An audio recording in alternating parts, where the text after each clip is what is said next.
Bonjour à tous, nous sommes le 6 Adar et une petite minute pour la Géoula. Je vais vous partager aujourd'hui un enseignement très profond du Admor Azaken, le premier rabbi de Chabad. Alors il explique la chose suivante, c'est que lorsque nous avons reçu la Torah au mont Sinaï, c'était une lumière qui s'est dévoilée d'en haut et qui est venue en quelque sorte, qui s'est imposée à nous et sur laquelle le travail à faire c'était d'accepter ce qu'on appelle Kabbalat Torah, même si on n'a pas compris, Naaseh Venishma, on était prêt à faire.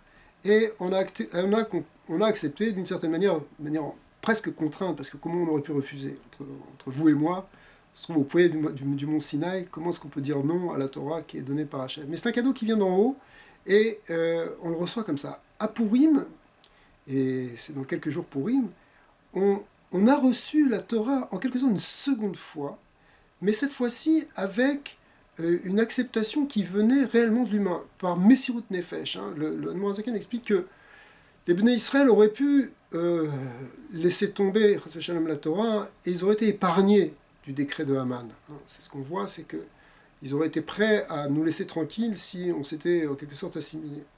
Mais au contraire, Mordechai a montré un chemin qui est celui de la Messirut Nefesh, où les gens se sont engagés à faire la Torah en public, ils se sont mis à étudier sur la place publique, etc.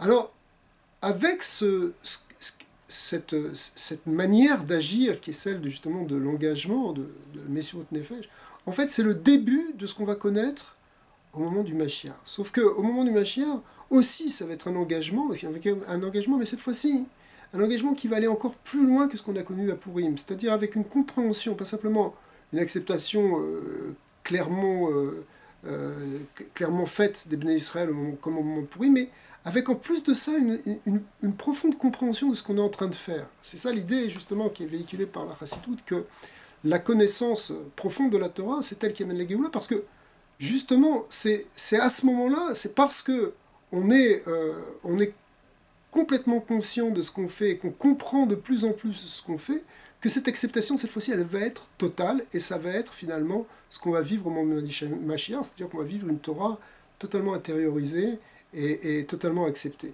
Et ça, c'est la Géoula.